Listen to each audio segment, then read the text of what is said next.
Olá! No vídeo de hoje vamos falar sobre esses que estão conosco há cerca de 9.000 anos, nos ajudando a libertar nossa casa de ratos, de insetos, nos dando carinho, companhia, amor, que são os gatos. Esses que são nossos amigos de longa data. Vamos conversar sobre mitos, lendas, folclores sobre eles, vamos entender quais são as representações arquetípicas que nós humanos associamos a esses animais, e entendendo o seu comportamento, a gente vai então compreender como que a gente fez toda essa construção simbólica sobre esse animal. Para quem não me conhece, meu nome é Cássia Bar, sou doutora em arqueologia, especialista em representações simbólicas e em comportamento animal, e você está no canal Natureza Simbólica e Aroma Espiritual. E, bom, vamos já começar dizendo que hoje a gente sabe que tem gente que ama gatos, mas tem bastante gente também que não gosta desses animais. Então eles têm uma relação assim com a nossa sociedade bem dicotômica, vamos dizer assim. É difícil você encontrar uma pessoa que diga, eu gosto mais ou menos de gato. Normalmente o que a gente ouve é, eu amo, eu adoro gato, né? A pessoa acaba tendo inclusive vários gatos, ou aquela pessoa que não conhece o animal e que tem um certo preconceito e que diz que não gosta de gato. E na nossa sociedade, o gato hoje, ele é o segundo pet, né, mais encontrado nos lares do mundo. Segundo a Forbes, cerca de 23% dos lares do mundo inteiro possuem gatos. Então ele é bem popular, mas essa ideia de que ou ele é muito adorado ou ele é meio que temido, ela está muito presente na construção simbólica desse animal, como a gente vai ver aqui desde o comecinho. Ele é bem... Eu fiz semana passada o vídeo sobre o morcego e mostrei que no Ocidente o morcego é geralmente mal visto, enquanto que no Oriente ele é bem visto. O gato não tem essa divisão Ocidente e Oriente, mas ele tem essa divisão bem visto, mal visto, também bem marcada. Enfim, vamos falar da domesticação um pouquinho mais pra frente, mas vou já dizer que esse bicho, ele meio que não é totalmente domesticado, como o nosso amigo cão, por exemplo. Por quê? Porque um cão, quando ele se perde, infelizmente quando isso acontece, ele tem muito mais dificuldade de se manter no mundo aí fora do que um gato, porque ele já está muito mais domesticado do que o gato. Ele depende muito dos humanos para se alimentar, então ele tem muito mais dificuldade. O gato não. O gato, se ele se perde, ele se vira quase que perfeitamente. Não tem muita diferença entre os gatos que são ferais, né? Os gatos que estão aí em uma situação sem dono, no mundo, eles se viram super bem. E os gatos que estão dentro de casa, eles conseguem se virar em qualquer lugar. Eles não perderam esse aspecto selvagem, vamos dizer assim, né? Utilizando aqui o termo do modo simbólico também. Da sua personalidade e do modo como eles lidam com o mundo. E essa é uma das primeiras características simbólicas que a gente vai, então, ressaltar aqui sobre esse animal. A liberdade, a alma selvagem, aquele que não tem dono, né? Você acha que é dono dele, mas todo mundo que tem gato sabe que ele quer ter o dono, né? Ele não aceita mando, ele é livre, ele é liberto. E se ele tiver que sair por aí, ele sai e ele é muito bem capaz de se virar. Por ter essa característica, eles são considerados carnívoros verdadeiros. Não é como os cães, que também são carnívoros, mas que se viram por aí comendo outras coisas. Os gatos não, eles vão caçar mesmo, eles precisam comer só carne para se manter. O organismo deles é diferente. E para caçar, ele vai utilizar do aparato dele, que é uma máquina absolutamente perfeita para isso. Uma obra-prima da natureza de flexibilidade, de adaptabilidade e de sentidos incríveis. A começar pelas garras que ele vai manter dentro das patinhas para que elas não percam a afiação, certo? Então ele guarda elas bonitinhas ali. E vai utilizar as garras, claro, para caçar, para subir numa árvore, ter uma posição maior. para poder ver a presa. Então, essa questão do gato ser muito feroz se ele precisar, que é a questão da caça, com as garras, com os dentes que são muito afiados, as mandíbulas, elas são totalmente adaptadas, inclusive para caçar essas presas pequenas, ele vai direto na medula espinhal, paralisa a presa com os dentes, ele é muito eficiente. Então ele tem essa questão de ferocidade muito grande, mas ao mesmo tempo ele esconde as garras, ao mesmo tempo ele te faz um carinho, ele ronrona, ele é fofinho. Então essa característica feroz e muito amoroso tá na construção simbólica do gato. E essas características, elas vão ser muito importantes para moldar aquilo que eu falei para vocês, que é a visão do gato ou como benéfico ou como maléfico em diversas sociedades.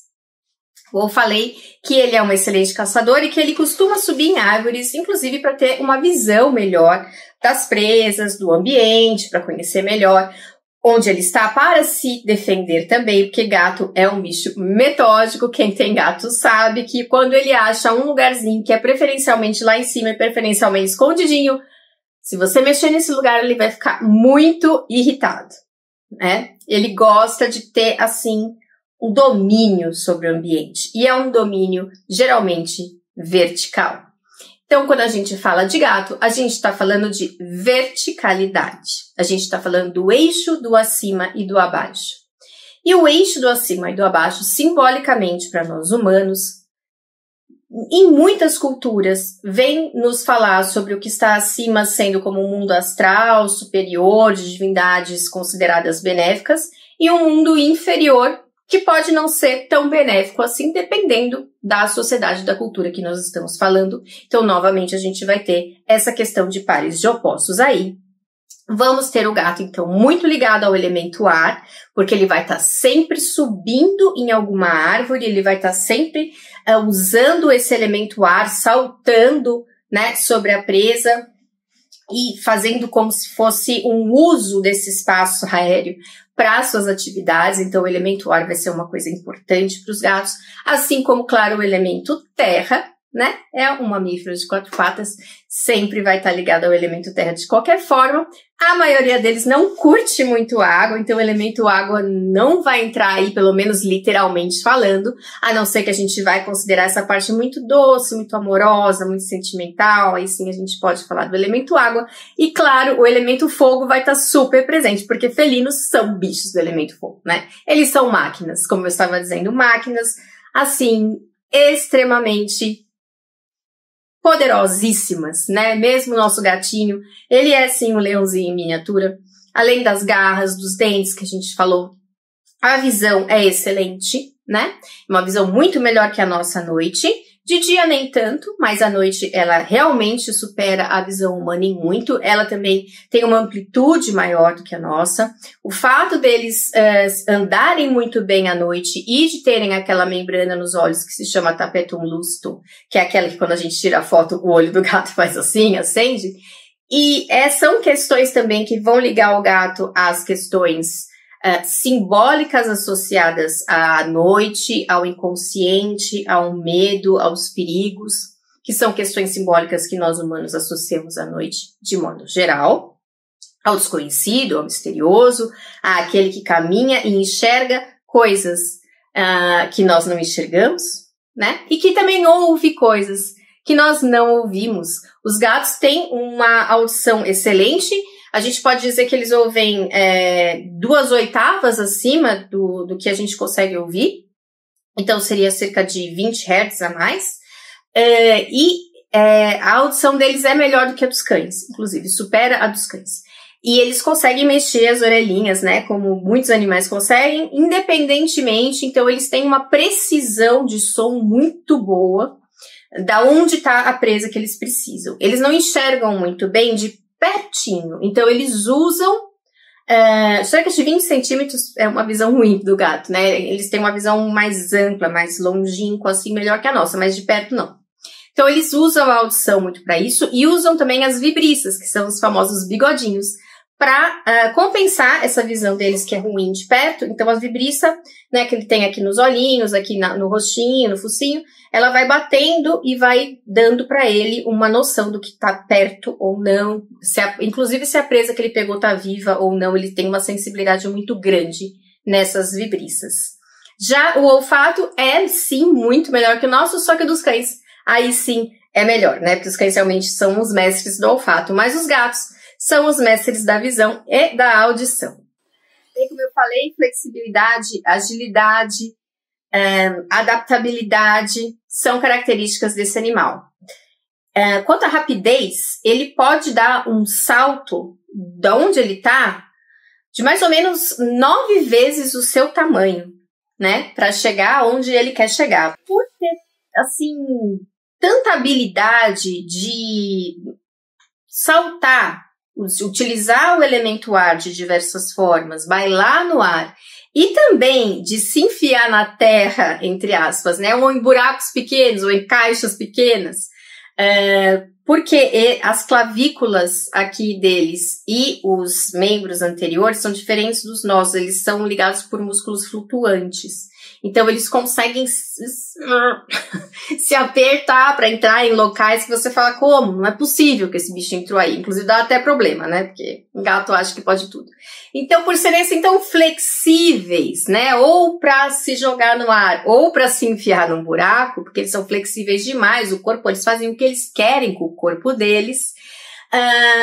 Criou-se a ideia, em muitos países, de que esses bichos têm 7 vidas, em alguns lugares, como em países de língua inglesa, eles têm 9 vidas, em outros países de língua árabe, eles têm 6 vidas, mas enfim, eles têm muitas vidas, porque eles conseguem escapar de situações que outros animais não conseguiriam. Ele consegue se enfiar num buraquinho rapidinho para se esconder, consegue dar um salto incrível, consegue subir em cima de uma árvore e, o mais incrível, consegue descer desse lugar se jogando e dando o famoso giro no ar e caindo em pé. Se isso acontecer, geralmente de uma altura de cerca de 90 centímetros, ele consegue. Ele consegue se virar da onde ele caiu e cair nas 4 patas.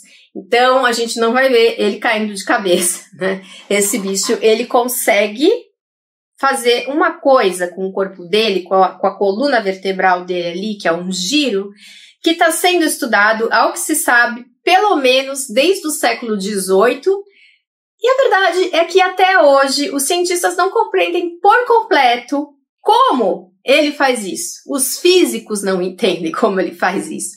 É como se ele estivesse desafiando as leis da física. Ele faz com a coluna dele um giro tão perfeito, um negócio tão incrível, que, assim, não dá para entender ainda completamente como é que se faz isso. Então, ele vai falar pra gente do impossível também.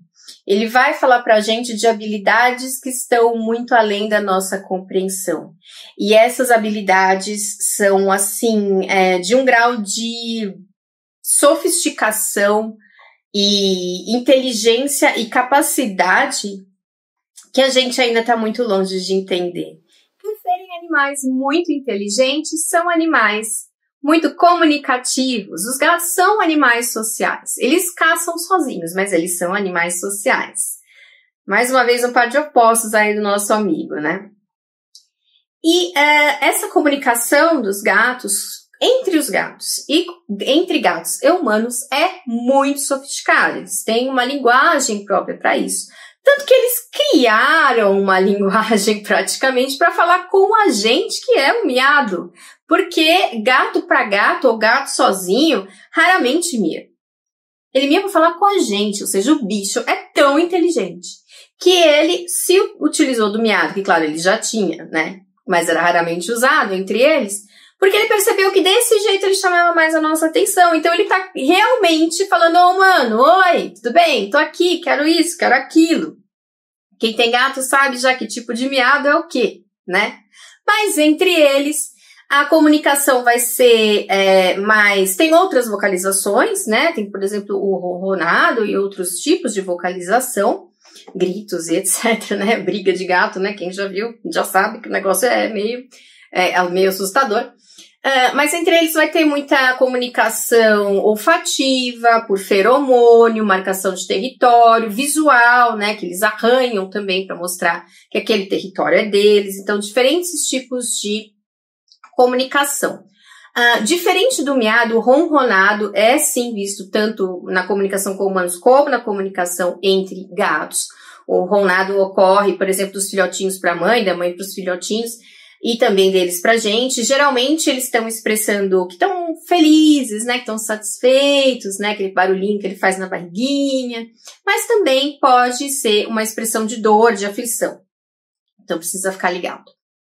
Entre eles vão utilizar muito também a linguagem corporal e com a gente também, embora a gente não entenda sempre, né, mas eles estão sempre sinalizando também com linguagem corporal. Por exemplo, quando você chega em casa e o gato tá lá com aquele rabo desse tamanho pra cima, significa que ele tá, né, te cumprimentando, que ele tá feliz de te ver. Geralmente ele vai começar a miar pedindo para que você o sirva, não é mesmo? Porque é para isso que você serve. Mas ele também vai se esfregar em você, porque ele tem glândulas aqui no rostinho, que vai estar passando o cheiro dele para você, o cheiro dele para casa, para os móveis, dizendo que tudo ali é dele, inclusive você. Ele gosta de você, por isso que ele está fazendo isso, não se sinta mal. Uma característica que vai ser bastante ressaltada em diversas mitologias é a fertilidade, a capacidade do gato de se reproduzir muito. O cio da gata, ele pode ocorrer várias vezes ao longo do ano e a gravidez, ela vai durar mais ou menos 2 meses e pode gerar de 1 a 8 filhotes, por aí. É bastante filhote, ela pode então engravidar bastante vezes e nos países tropicais, isso pode ocorrer o ano inteiro, nos países mais frios, aí ocorre mais ou menos uma adaptação para que esses filhotes nasçam nas épocas mais propícias, né, nas épocas mais quentes. Mas realmente é um animal muito fértil, né? Só não é mais fértil que um coelho, mas tá lá quase, né? A gente percebe que os gatos, eles se reproduzem muito. Então, essa característica vai ser muito ligada à construção simbólica, né, dos gatos de modo geral, e ao feminino. Vai ser muito ligado às mulheres também, à gravidez, à proteção das grávidas. Essa questão da gata ficar no cio, ficar muito dengosa, ficar muito carinhosa, também vai ser muito ligada a uma questão de sensualidade. Isso a gente vai ver também um pouquinho mais para frente. Vamos falar um pouquinho sobre a domesticação. Erroneamente, as pessoas costumam dizer que o gato foi domesticado pelos egípcios. Não foi, o gato foi domesticado muito antes dos egípcios, porque os egípcios adoram gatos, claro que a gente vai falar sobre isso, mas o gato foi domesticado há 9.000 anos atrás, na ilha de Chipre, é o que se sabe. Hoje pode ser que a gente encontre outros sítios mais antigos, mas por enquanto o mais antigo é esse, então ele data de 7.000 a 7.500 a.C., é um enterramento de um humano com um gato, mostrando que o gato, então, era companheiro daquele humano, possivelmente, e que não havia gatos na ilha de Chipre e que esses gatos foram trazidos, então, de outro lugar. Portanto, é um indício bastante forte de domesticação. O gato, então, ele vai estar junto com os humanos, vai achar vantajoso estar junto com a gente a partir do momento que a gente começa a criar sociedades sedentárias.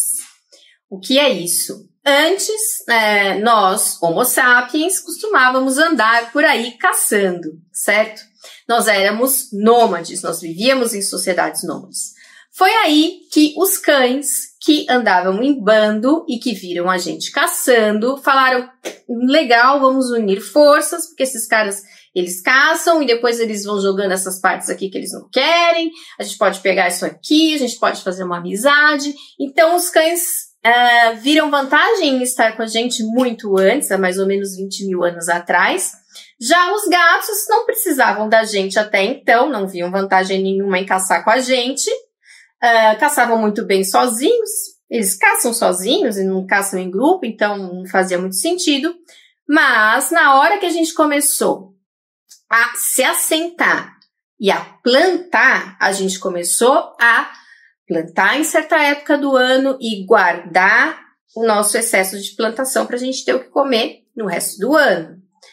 E aí os gatos falaram, esse lugar que esses humanos guardam essa comida que eles pegaram é cheio de rato e é muito fácil caçar ali. Então os gatos começaram a se aproximar para caçar nos nossos silos.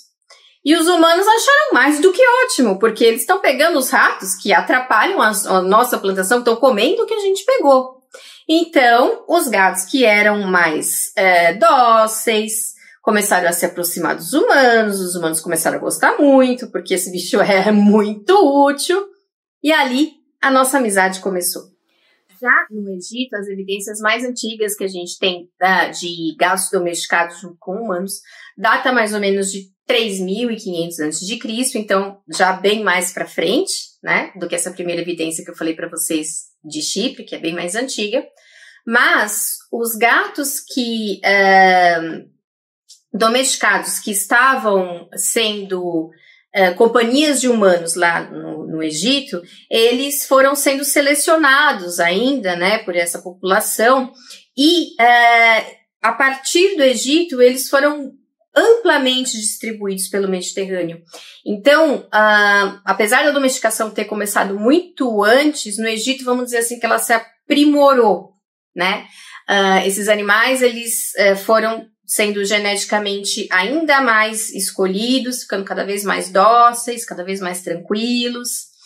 E eles foram espalhados, principalmente pelo Mediterrâneo, porque eles eram excelentes cuidadores dos navios, né? Então, a população do Mediterrâneo era uma população que circulava muito pelo mar, fazia muitas trocas. Na antiguidade era muito comum o comércio ali nessa área, e as pessoas começaram a perceber que levar esses gatos era ótimo, porque além de proteger as nossas plantações na terra, né, eles protegiam também as plantações que a gente levava no navio, as nossas provisões para a gente comer, porque eles comiam os ratos, então era altamente vantajoso. E daí eles foram para a Grécia, e daí eles foram para Roma, e quando chega em Roma, porque romano anda por aí, né, minha gente, é o povinho que andou, e aí eles levaram esses gatos para tudo quanto é lado, né. E antes de falar sobre os mitos e lendas, vou apresentar para vocês o meu site na Colab 55, onde vocês podem comprar minhas artes em formas de almofadas, camisetas, cadernos, é bem legal, dá uma olhadinha lá. Vou apresentar para vocês também os cursos que eu tenho na Hotmart, que é o curso de enfleiragem caseira, onde você aprende a fazer o seu próprio perfume com flores naturais, e também o curso de óleos vegetais para a pele, para você aprender a fazer cremes com óleos vegetais e com óleos essenciais, porque a aromaterapia é também um dos assuntos desse canal. Também vou dizer que o canal aceita membros, e se você se tornar um membro, você vai ter acesso a vários trechos de vídeos que não vão para o ar, com outras mitologias, por exemplo, outros comentários sobre os animais, e também, em primeira mão, vai ter acesso à meditação para descobrir o seu animal de poder, que ainda está, quando eu lancei esse vídeo, né, somente disponível para membros. E os membros vão ter, então, sempre essa vantagem de ter certos vídeos especiais primeiro. Vocês me ajudam bastante e custa só R$5 por mês. Também tem o botão Valeu Demais, vocês podem utilizar para fazer doações esporádicas. Eu agradeço, e se não puder, por favor, curta, compartilhe, comente para ajudar o canal a engajar. Então, vamos aos mitos. E vamos começar pelo Egito, que talvez tenha sido a sociedade que mais amou gatos no planeta e que ainda ama. Tem muito gato lá no Egito, é ainda um animal bastante popular entre as pessoas. Bem, a gente vai ter, como eu falei, esses indícios de domesticação desde o Egito pré-dinástico, mas a gente vai ter iconografia, pintura, amuletos, desde mais ou menos 2.300 a.C. A gente vai ter bastante coisa na Quinta Dinastia também, gatos com coleiras demonstrando que eles eram de fato domesticados. vai se tornar muito popular com o passar dos anos. Por exemplo, em épocas de 1500, 1300 a.C., cenas mostrando gatos junto com as pessoas da família, principalmente junto com as mulheres, embaixo da cadeira onde as mulheres sentavam. A gente vai ver uma associação simbólica do gato com o feminino, né? Acredita-se que porque os homens, eles saíam em uma certa época do ano para trabalhar nas obras do governo, né? Por exemplo, na construção de pirâmides ou na construção de tumbas, dependendo da época, para trabalhar em obras também que eram para a comunidade. Aliás, já aproveito para dizer que esse negócio de escravo, né, construindo pirâmides, sinto muito estourar sua bolha, mas nunca existiu, tá bom, meu amorzinho? Eram pessoas muito bem pagas, comiam muito bem, recebiam cerveja e carninha, tá?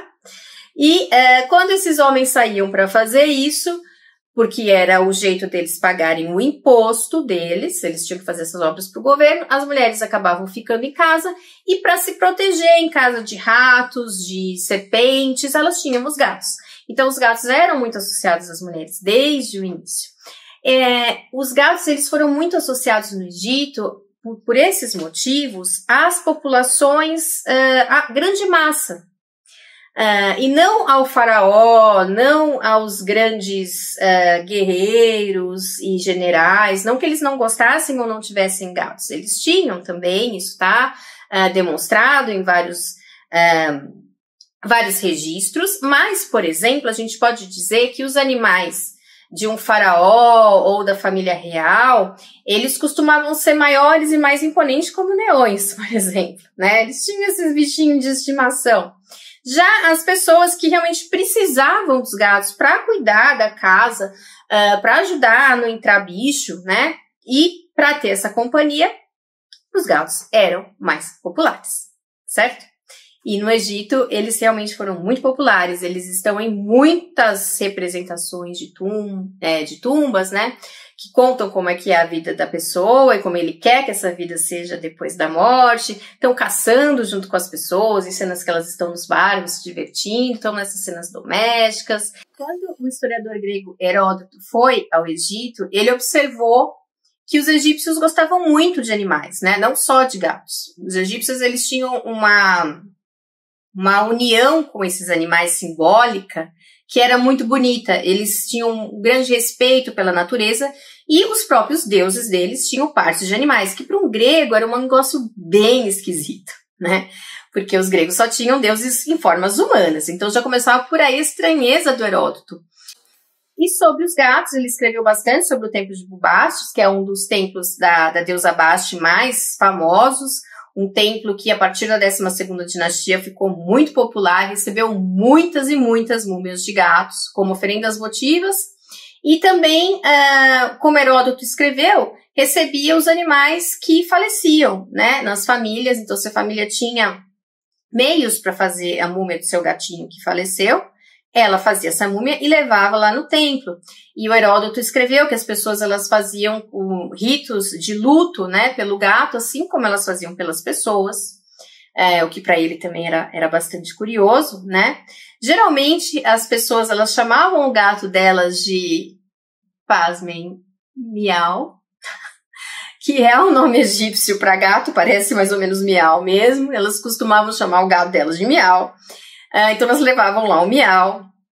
O Heródoto também falou sobre como as pessoas, elas salvavam os gatos. Por exemplo, se um gato estivesse dentro de uma casa preso, ou se tivesse um incêndio, que as pessoas faziam de tudo para ir lá salvar esse gato. Porque as pessoas, elas tinham, primeiro, esse respeito mesmo pela vida e uma relação com os animais, e segundo, porque os gatos eram animais sagrados para Basti. Então, se você visse isso acontecer e não salvasse aquele gato, de repente você poderia ser castigado por Basti. Outro autor que escreveu também sobre a relação dos humanos com gatos no Egito foi Diodoro Sículos, que é um romano, que mais ou menos em 50 a.C., deu o relato de que um romano teve a infeliz ideia de matar um gato também, né? Bem feito, mas enfim... O que aconteceu foi linchado pela população egípcia, porque matar um gato era um crime absurdo, né? E vai lá esse romano sem noção e faz isso. De uma forma simbólica, os egípcios associavam muito os gatos não só à feminilidade, mas também ao sol. Porque os gatos têm o hábito, né, se deitar, ficar ali no solzinho, gostosinho, quentinho, até hoje fazem isso. E não era diferente. E os gatos, principalmente os de coloração alaranjada, mais dourada, então eram muito associados ao deus Re ou Ra. Às vezes eu falo Re porque naquilo a gente fala mais deus Re do que deus Ra, apesar de ser mais comum vocês ouvirem deus Ra, então, mas é a mesma divindade, tá? É só porque a gente acredita que pela língua cópita talvez a pronúncia Re seja mais próxima da pronúncia real, mas enfim, do mesmo deus. E ali na primeira dinastia, mais ou menos em 3100 a.C., havia uma divindade em forma de gato que se chamava Madfet, que era uma das divindades que protegia o deus Sol na sua passagem pelo inframundo. Então, todos os dias o deus nasce, né? O deus Sol nasce, percorre o céu diurno, ele morre, vai para o inframundo, né? E vai fazer essa passagem para nascer de novo. E essa passagem é muito perigosa para todos que morrem, inclusive para o Sol, que está em sua barca e que está sendo constantemente ameaçado pela serpente Apófis, que quer engolir o Sol e fazer com que não haja mais vida. Então, essa divindade gato, ela estava entre as divindades que protegia essa passagem do deus Re. Muitas vezes o próprio deus Re, ou Ra, é representado como um gato com uma faca, um gato ou uma lebre, tá? E esse gato, com essa faca, está cortando a serpente Apófis, justamente demonstrando a vitória do deus Sol contra essa serpente. Mais para frente, essas funções dessa deusa Madfet, que além disso era uma deusa que protegia contra a picada de escorpião, contra a picada de cobra e etc., ela passou essas qualidades passaram a ser da deusa Bast, que é essa nossa amiga aqui, linda, maravilhosa, a deusa gata Bast. Ela começou a ser mais adorada a partir da segunda dinastia. E ela tem como qualidades essa questão da fertilidade muito proeminente, né? Então, questão das gatas serem animais muito férteis, que eu falei para vocês. Ela vai ter essa questão, ela vai proteger as mulheres no parto, né? Porque a gata tem muitos partos. Ela vai ser protetora do lar e das casas, porque os gatos, né, estão lá para proteger contra serpentes, contra ratos, contra outros animais pequenos, eles caçam, eles ajudam as pessoas. Ela é também muito sensual, é a deusa da música, é a deusa da alegria, né? Porque, como eu falei para vocês, as gatas, elas, quando ficam no cio, ficam muito dengosas, ficam muito carentes, ficam muito carinhosas. Então, também essa questão da feminilidade, essa questão da sensualidade, vai cair na figura de Bast, que, como eu disse, é uma deusa muito adorada pelas populações, pelas massas, muito mais do que pelos faraós. É raro ver um faraó adorando Bast, mas sim, isso também ocorreu, principalmente como uma forma de identificação do faraó com as populações, né, para um certo populismo, vamos dizer assim. Mas Bast é uma deusa do lar, é uma deusa que as pessoas adoravam em casa mesmo. E ela também é a senhora dos perfumes, é aquela que vai trazer, então, tudo de bom pra gente, música, perfume, artes, vai cuidar do nosso lar, danças, né, ela traz muitas alegrias. Mas, como todo gato, tem dois lados. A nossa amiga aqui tem também um lado muito feroz, e esse lado é o lado da caça, o lado da predação, o lado da proteção, mas também é uma deusa que vai agir com a justiça, com Maat, né? Maat é uma deusa, a deusa da justiça, e Bast, às vezes, também vai agir com esse intuito de Maat, porque ela vai atrás, sim, de quem merece e vai se vingar de quem merece. Ela é um gato, ela é muito poderosa, né? É uma deusa. Mais pra frente, em épocas do Egito Romano, Bast começou também a ser associada à deusa Ísis, que era uma deusa muito popular nessa época, se tornou uma deusa muito popular entre os romanos, inclusive. E houve esse sincretismo, essa associação também, nessa forma de proteger as mulheres, nessa forma de proteger o parto. E também nessa época, né, os romanos e os gregos começaram a já levar seus gatinhos por aí. A gente vai ver que a relação dos gregos com os gatos domésticos, ela foi diferente da relação dos egípcios, né? Porque lá na Grécia, antes deles terem os gatos, eles tinham as doninhas. Eles utilizavam eles para caçar os ratos e para proteger os silos. Então, os romanos e os gregos utilizavam-se dessas doninhas, né? Só que quando o gato começou a chegar lá, eles começaram a ver que o gato era muito mais eficiente, né? Nessa caça, e que também o gato era mais acostumado ao humano, ele gostava de ficar mais perto, ele fazia mais amizade, então ele acabou sendo popularizado. Nunca foi tão popular quanto no Egito, o cão era muito mais popular na Grécia e em Roma, mas o gato começou a crescer ali em popularidade. Para vocês terem ideia de como não tinha gato na Grécia, quando os gatos chegaram lá, eles tinham que dar um nome pro bicho, e o nome que eles deram significava mais ou menos aquela coisa que fica abanando o rabo. Porque eles nunca tinham visto, de fato, esse bicho. Então, foi uma relação que foi sendo construída ali com um animal que já tinha sido domesticado em outros locais. Assim como o gato veio do Egito para a Grécia, quando algo vem de uma sociedade para outra, ele não simplesmente vem e pronto, sem nenhuma associação simbólica. Quando nós humanos fazemos trocas entre sociedades, nós também estamos trocando ideias, nós também estamos trocando conceitos, religiosidade, informações, não só animais e objetos. Então, junto com o gato, chegou a deusa Basti também, na Grécia. E eles entenderam que a deusa Basti seria mais ou menos como a deusa Ártemis, ou Diana, para os romanos. Porque a deusa Ártemis é a grande caçadora e o gato é um excelente caçador, né? Um caçador maravilhoso. Além disso, a deusa Ártemis é protetora das mulheres e do parto, assim também como Basti. A deusa Ártemis, em muitas situações, protege as mulheres, assim como Basti também.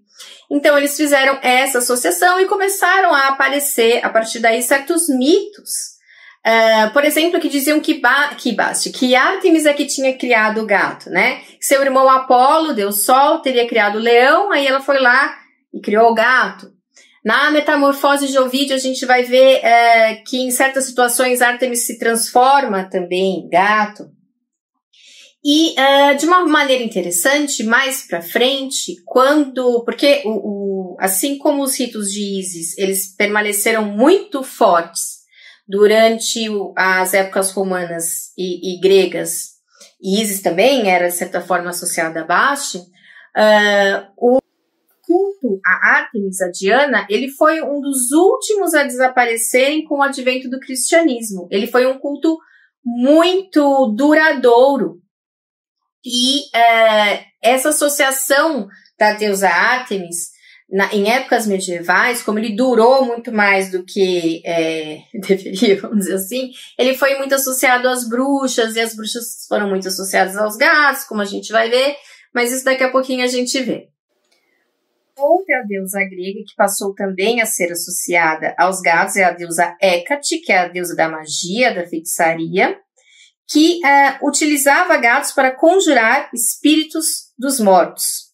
E tinha a ajuda de uma mulher que ela transformava em um gato, que se chamava Galíntias ou Galêntias. Dizia-se também que um gato preto servia como veículo da deusa Hécate e que ela representava a chegada da morte. Essa é uma das primeiras menções, né, da questão do gato preto como algo não tão legal, né? Mas, de forma geral, aqui no mundo clássico, que eu estou citando para vocês, não tinha nada de errado com o gato, não, tá? Essa questão dele ser feroz, dele ser guerreiro, dele ser um grande caçador, protetor, era vista como uma boa questão, né? Como eu disse, a deusa Basti lá no Egito, ela poderia se utilizar da justiça para atacar alguém.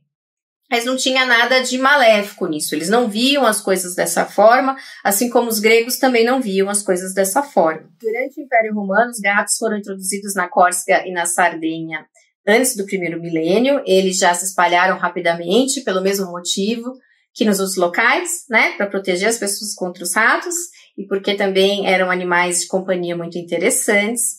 E os romanos, eles foram grandes responsáveis, como eu falei para vocês, de contribuir para espalhar essa bicharada por aí. E lá para cima, ele começou a ser muito associado à deusa Freia, que é a deusa do amor, da fertilidade, da sensualidade, ou seja, parecida com o que Baste, né, tem como atributos, o que, no caso, Afrodite tem como atributos, e Afrodite não era ligada aos gatos, pelo menos nas fontes que eu tive acesso, eu não encontrei essa ligação, encontrei ligação com Diana, mas encontrei que na Grécia era comum que gatos fossem dados de presente para a pessoa que você gostava, para o seu namorado, para a sua namorada, para a pessoa que você amava, né, como um símbolo do amor. Porque justamente eles têm essa sensualidade, né, eles são associados a essa sensualidade. Então Freia era essa deusa, né, que tinha uma carruagem que era puxada por 2 gatos, em outras versões por mais de um gato, né? Mas geralmente nas que eu encontrei eram 2 gatos.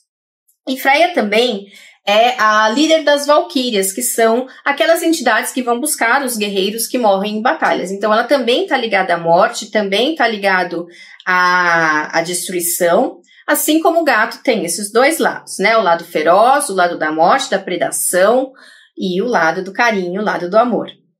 E em uma das lendas se diz que estes 2 gatos que puxavam a carruagem de Freia tinham sido dados a ela como um presente pelo deus Thor. Ele estava pescando e ele ouviu uma melodia muito bonita que acabou fazendo com que ele dormisse.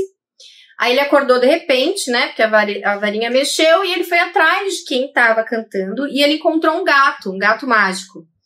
E perguntou para esse gato, né? Esse gato estava cantando para 2 gatos filhotinhos, né? Perguntou para ele o que ele estava fazendo. Ele falou que estava cantando para cuidar dos filhotinhos, porque a gata com quem ele tinha casado tinha ido embora e ele não sabia cuidar dos filhotinhos, ele não sabia o que fazer. Porque, afinal de contas, quem faz o cuidado parental é a gata, né? O gato some, o gato não participa. Então, a gata, ela é muito ligada, assim, à mulher, né?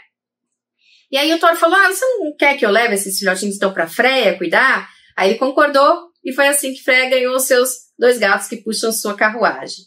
Quando a gente chega na Idade Média, aqui no Ocidente, no começo, estava tudo bem pro gato, no comecinho da Idade Média, porque afinal de contas, a Idade Média é o final da época romana ali, né? E os romanos gostavam muito de gatos e até aí, tudo bem. O famoso tudo bem.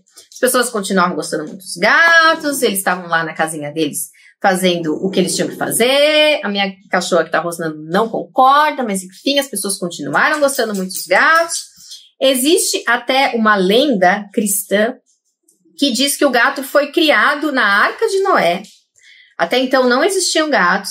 Então, quando Noé colocou todas as bicharadas dentro do barco, começaram os ratos a se proliferar, que era uma loucura.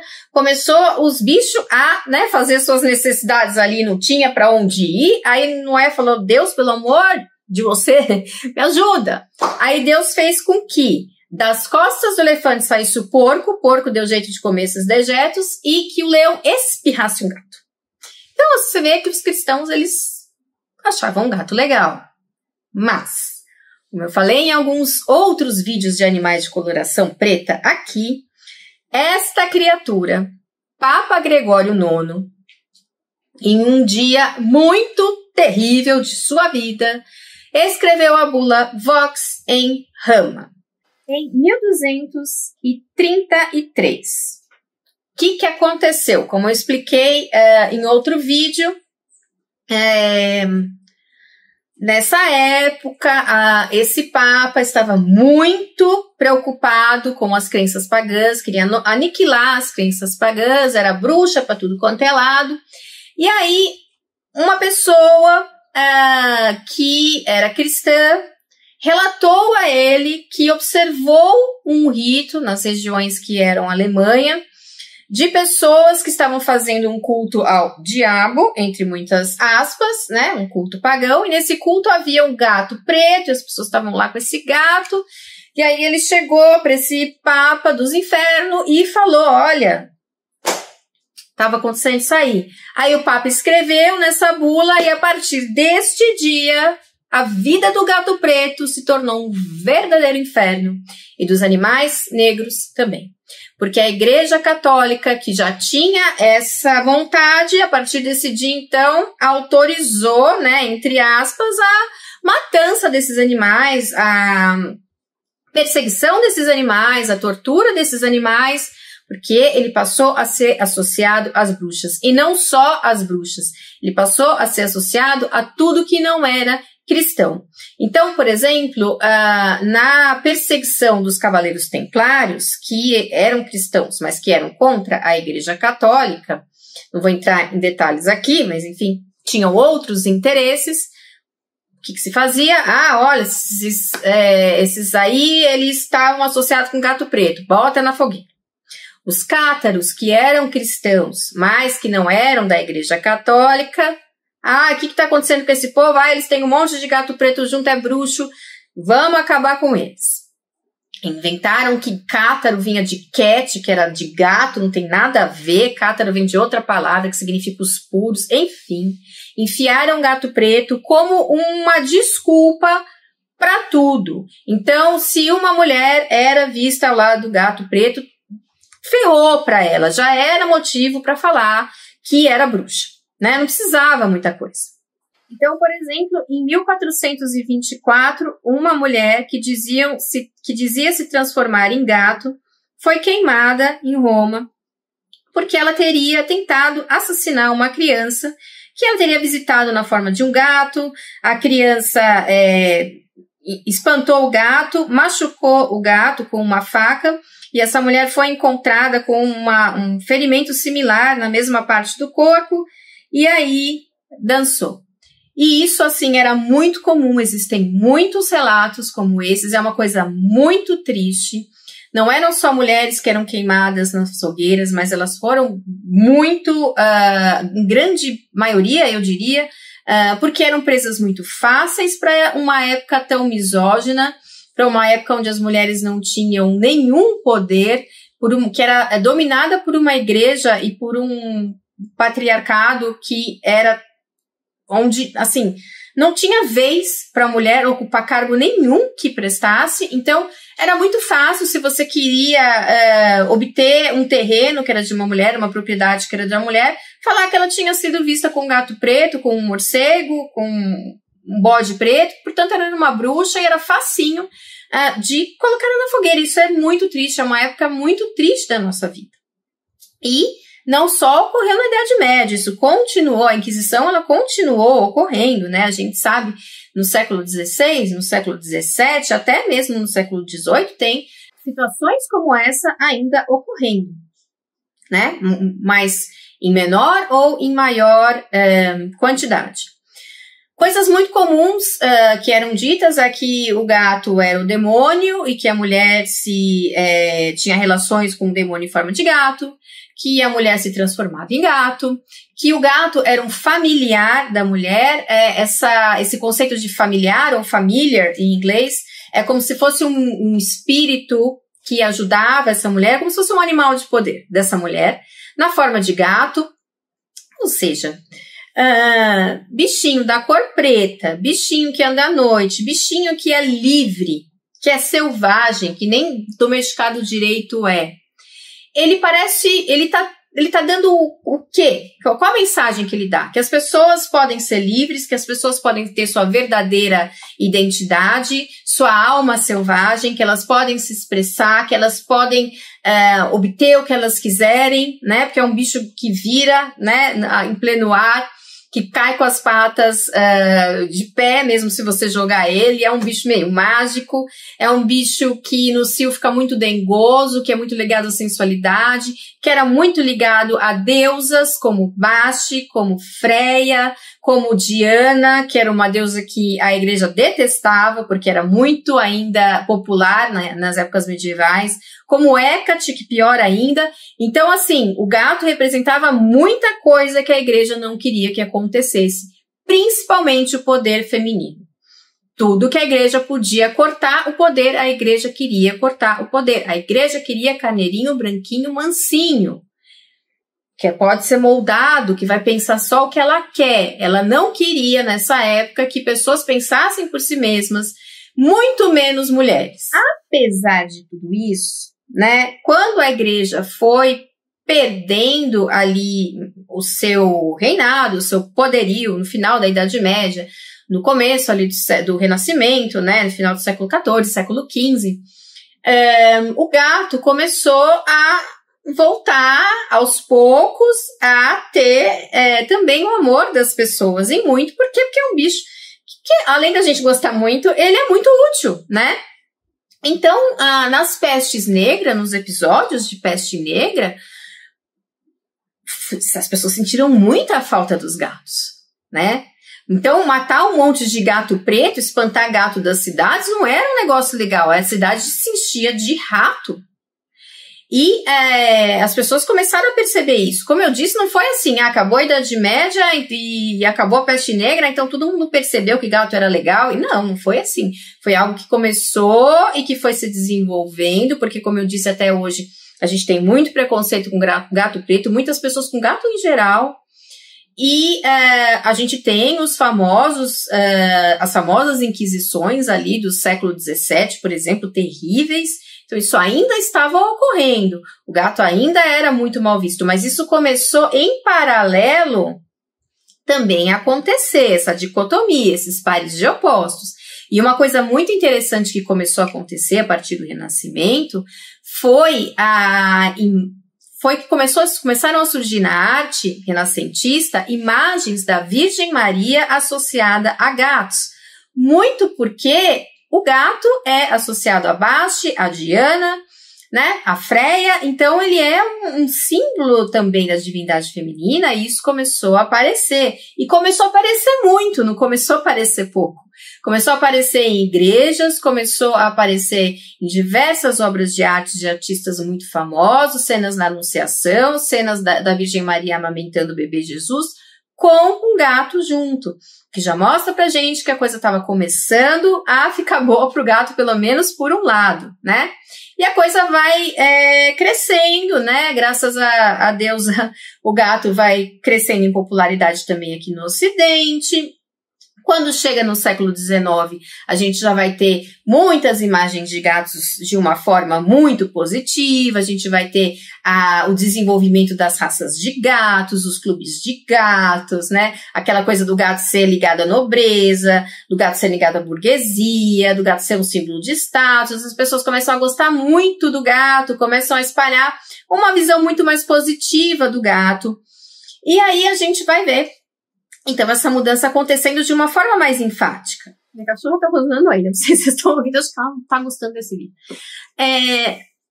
É isso, né? Essa visão do gato, bastante pares de opostos. Como eu disse para vocês no comecinho desse vídeo, ela existe até hoje.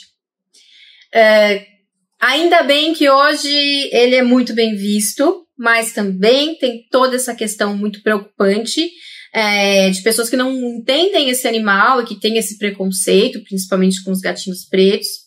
Mas os gatos é uma realidade que eles estão muito presentes nas nossas vidas, né? Se você não tiver com o bicho em si, você conhece lendas com esse bicho, você já viu inúmeros desenhos desse bicho, né? Na cultura popular ele está super presente. A gente, em muito a idade que você tiver, né, porque os desenhos eram repetidos sem parar, crescemos assistindo Tom e Jerry, crescemos assistindo Frajola e Piu Piu, Garfield.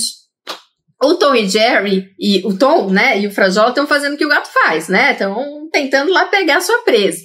Eles sempre se ferram, coitado, mas estão tentando. Agora o Garfield, gente, aquilo lá não é gato. O bicho só dorme, o bicho come lasanha. Pelo amor de Deus, o que é aquilo, né? Mas, enfim, é o gato da Alice, é muito gato que a gente tem hoje, não dá pra falar de tudo, né? O gato ainda é muito ligado à feminilidade. E é uma marca, é um símbolo para nós mulheres, né? É um símbolo de resistência. Não é à toa que ele sempre foi associado às mulheres, né? Ele é um símbolo do nosso poder, de como tentaram acabar com o nosso poder e de como estamos aqui até hoje. Espero que vocês tenham gostado do vídeo. Até o próximo animal.